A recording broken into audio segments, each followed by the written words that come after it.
that if I wanted to work in any sort of banking, that he did not exist, and what didn't I understand?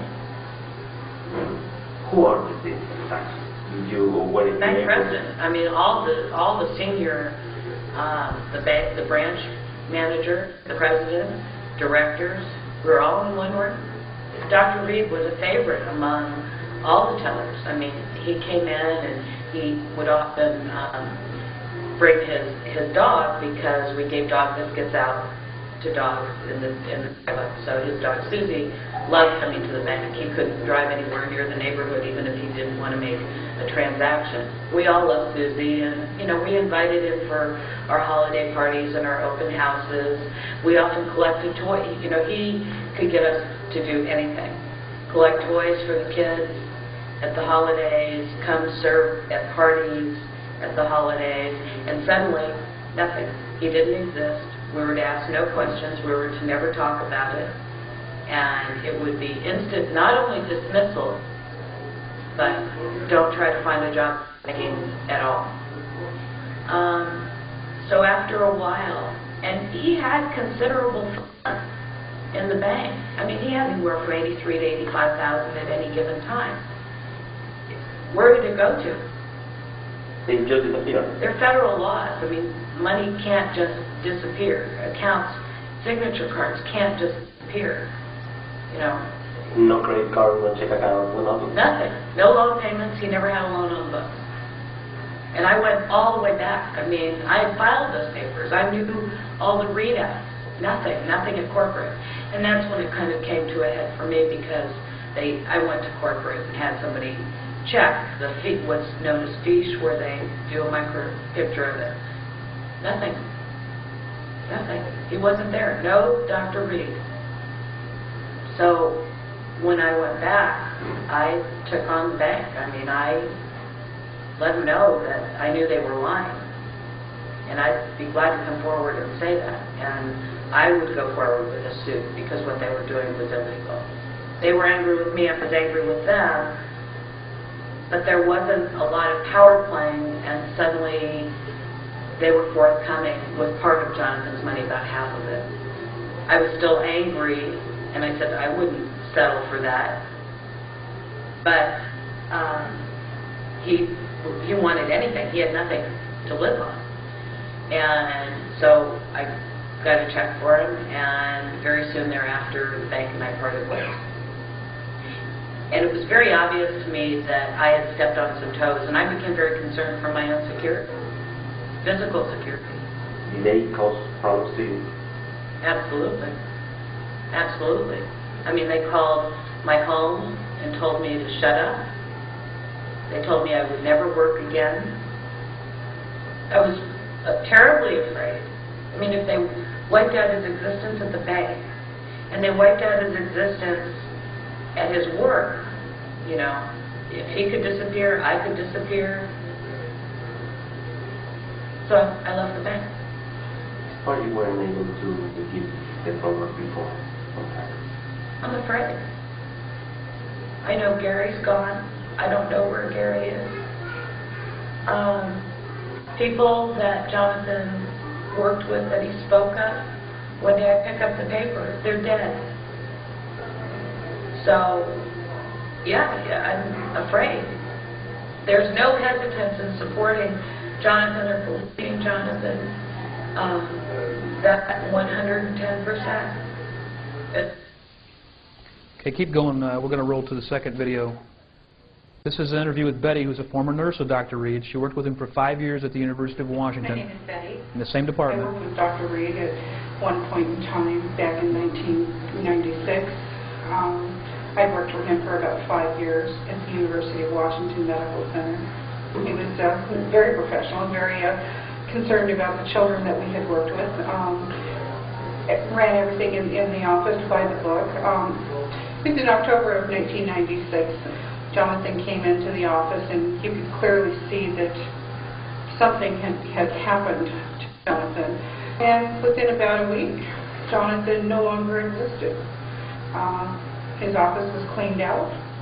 The nurses on his staff were reassigned to other positions in the hospital, and were told, as far as we were concerned that Dr. Jonathan Reed did not exist. He never worked at the University of Washington Medical Center, and it would be wise for us to adhere to that thought as well, otherwise we would no longer be working.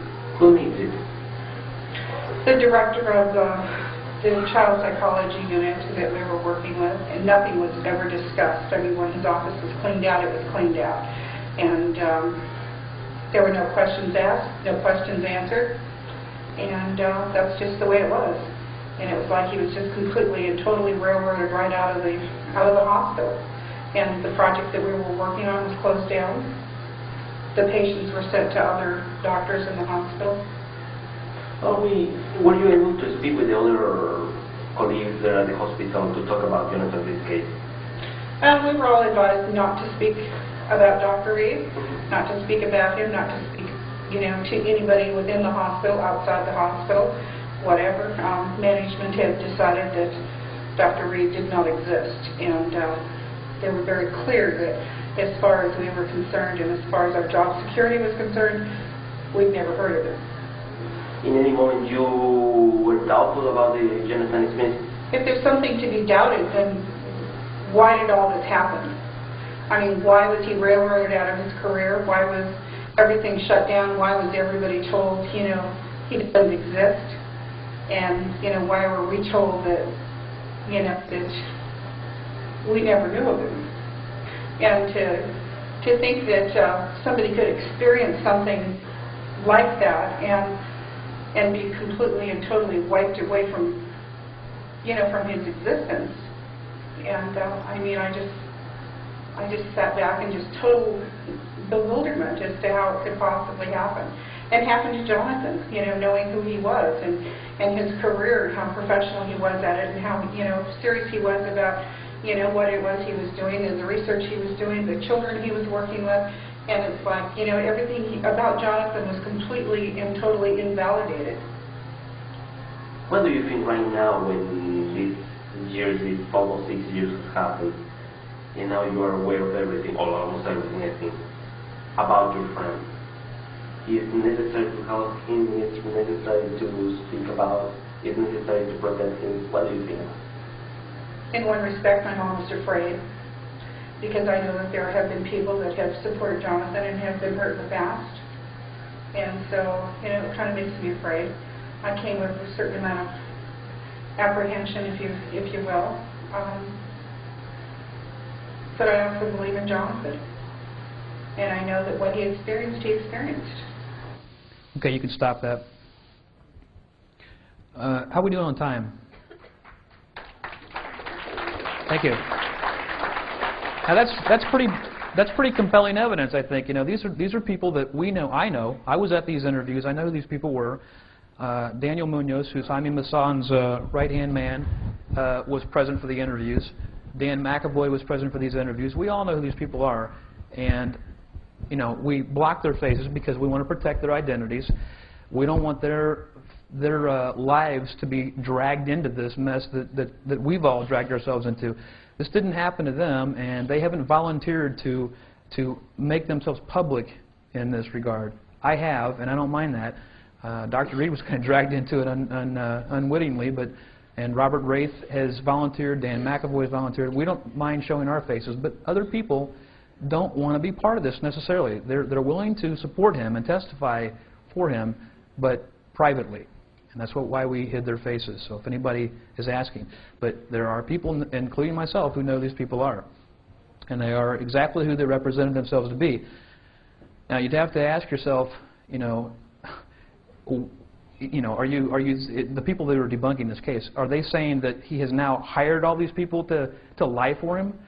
I mean, I don't know about you, but I'd have a real tough time convincing my friends to lie for me like this, especially on video, and tell them, yeah, I'm going to take it around the country and the world. I'm probably going to show it on a couple shows. You don't mind lying for me, do you? No problem. They'd sign right up for that. Don't you think all your friends would do that? I don't think so. Let's go back to the PC projector real quick. And I'm going to show a couple more things. I asked for time. How much time we got left? There was supposed to be on the monitor telling me. How much? Okay, good, good. I'm going to go over a couple more things, and I'm going to turn it over to Dan McAvoy, and we've got a surprise for everybody.